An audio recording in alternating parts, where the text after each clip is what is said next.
तोंडातील फोड हा आजार नाही, हा आपल्या शरीराचा एक सिग्नल आहे. तो सिग्नल तुम्हाला दाखवून देतोय की तुमच्या बॉडीमध्ये काहीतरी कमतरता आहे. जसं की व्हिटॅमिन B12 ची कमी, जसे की तुमची अपुरी झोप. तसंच तुम्ही खात असलेला जो आहार आहे तो पौष्टिक नाही, तुम्ही जंक फूड खात आहात म्हणून सुद्धा तुमच्या तोंडामध्ये येऊ शकतं किंवा तुमच्या तोंडात लाल किंवा पांढरा फोड येऊ शकतो. मग यासाठी काय केलं पाहिजे?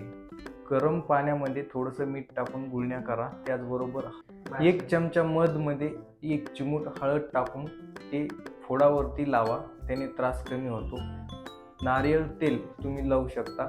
त्याचबरोबर तुम्ही जास्त प्रमाणात पाणी घ्या, याने डिहायड्रेशन कमी होतं, तुमची बॉडी डिटॉक्स होते. आणि त्याचबरोबर सर्वात महत्त्वाचं आहे की तुम्ही पुरेशी झोप घ्या आणि हिरव्या पालेभाज्या घ्या. जेवणामध्ये B12 वाढवण्यासाठी तुम्ही फळ, फ्रूट किंवा दिवसभरात चांगल्या पदार्थाचं सेवन करा. जंक फूड टाळा. चहा, कॉफी, कोल्ड्रिंक सारखे पदार्थ टाळा. लक्षणे काय काय असू शकतात?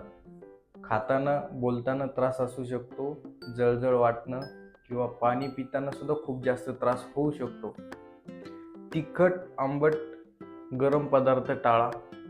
आणि जर तुम्हाला नेहमीचा तोंड येण्याचा त्रास असेल, तोंडामध्ये जास्त फोड येत असेल, तोंड लाल होत असेल, हा त्रास जर वारंवार होत असेल तर तुम्ही नाथ ॲडव्हान्स होमिओपॅथिक हॉस्पिटलला एक वेळेस नक्की भेट द्या.